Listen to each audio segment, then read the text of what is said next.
Kami membaca Al-Quran, namun kami tidak melihat dengan lantang meskipun hanya dengan meraba.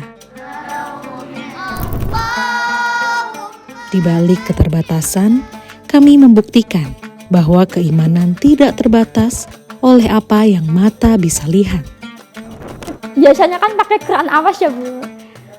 Tiba-tiba kok pakai braille gini, aku sempat putus asa. Tapi aku pikir gini, nanti masa depanku gimana kalau saya nggak belajar. Jadi aku usahain dan alhamdulillah saya terus belajar sampai sekarang ini bisa menghafal.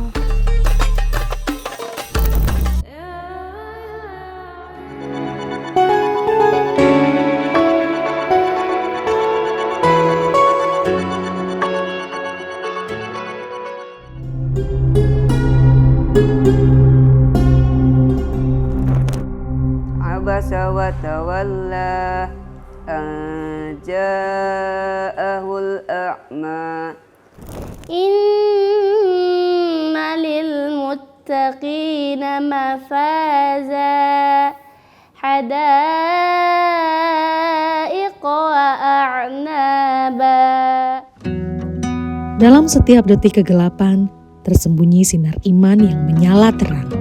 Inilah kisah mereka penyandang disabilitas netra yang belajar di Pondok Pesantren Raudlatul Makfufin, Tangerang Selatan, Banten. Meski dengan keterbatasan, para santri tak patah semangat membaca dan mempelajari Al-Quran. Salma, yang sudah menjadi penyandang disabilitas netra sejak lahir, mengenal Al-Quran melalui telinganya. Di rumah, guru ngaji datang dengan sabar dan menyampaikan ayat-ayat suci yang kemudian dihafalnya dengan tekun. Lingkungan pesantren memiliki andil tersendiri bagi Salma untuk belajar membaca Al-Quran Braille. Kayaknya enak banget ya bisa baca Quran, kita bisa baca surat tuh kayak ngafal tuh enak aja gitu, lebih lancar juga gitu. Jadi mutusin kayak aku juga pengen bisa baca Quran Braille. Setiap huruf yang didengar, ayat yang diulang, menjadi pijakan yang kuat dalam perjalanannya untuk belajar membaca Al-Quran.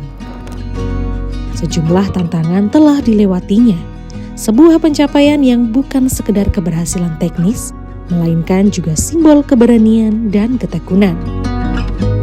Mungkin kalau di orang-orang melihat harokatnya di atas, kalau kita lebih ke arah di samping gitu kan, jadi agak sedikit sulit membedakannya gitu. Terus kalau dari aku sendiri, aku pelupa juga gitu, jadi harus diulang-ulang. Jazaa'an min rabbika ata'an hisaba. Berbeda dengan Salma, Rohman kehilangan penglihatan sejak lulus SMP karena sebuah penyakit. Meski pandangan terhalang, semangatnya membaca Al-Quran tak pernah padam. Dengan sabar dan tekad, dia ingin mewujudkan impiannya menjadi hafiz atau penghafal Al-Quran.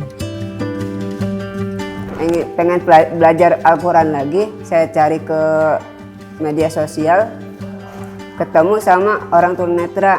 Saya diarahin ke sini untuk melanjutkan sekolah saya lagi SMA di sini. Dengan penuh kesungguhan untuk menghafal dan memahami ayat-ayat Al-Quran, dia berusaha menembus keterbatasan dengan berbulan-bulan belajar aksara Braille. Perlahan-lahan setiap titik Braille menjadi jembatan menuju harapan. Saya di sini belajar Al-Quran itu pagi sama sore. Nah, belajar mandirinya, selebihnya saya mandiri di kamar gitu.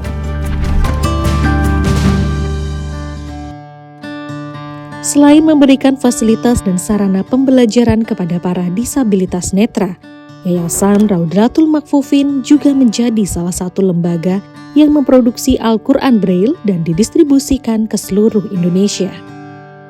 Saat ini, Yayasan Raudlatul Makfufin memiliki data entry yang berasal dari komputer. Pengoperasiannya mudah dan ringkas layaknya mencetak naskah dari printer biasa. Al-Quran Braille mereka sudah dikaji kebenaran lafaz dan isinya oleh Kementerian Agama. Ya, alasan kita untuk memproduksi Al-Quran Braille ini adalah untuk memenuhi kebutuhan tunanetra agar mereka bisa menunaikan kewajiban mereka sebagai seorang muslim, yaitu untuk membaca Al-Quran. Saat ini masih banyak tunanetra yang belum memiliki Al-Quran Braille, padahal mereka sangat ingin sekali bisa membaca Al-Quran. Huruf Braille merupakan tulisan timbul yang menonjolkan kertas cetakan. Pembuatannya harus menggunakan cetakan huruf Braille khusus. Tulisan dalam wujud tonjolan di atas kertas itu juga harus diperiksa hasil cetakannya, sehingga keaslian lafaz Al-Quran akan selalu terjaga di setiap lembarnya.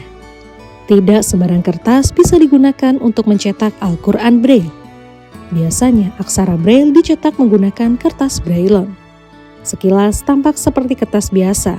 Bedanya ialah pada berat, ketebalan, dan ukuran kertasnya. Satu rim kertas hanya mampu mencetak sekitar 2 juz Al-Quran Braille. Bisa dibayangkan, Al-Quran lengkap terdiri dari 30 jilid buku yang lumayan tebal. Untuk pencetakan Al-Quran Braille biasanya mengikuti permintaan masyarakat. Kalau secara umum kita mencetak itu full ya, saat 30 juz, tapi kita juga bisa mengikuti permintaan masyarakat. Misalnya mereka hanya membutuhkan juz 30, misalnya kita buatkan juz 30 atau juz-juz tertentu. Atau bisa juga misalnya mereka menginginkan surat-surat pilihan, misalnya Yasin, Ar-Rahman, itu kita bisa juga untuk memproduksinya.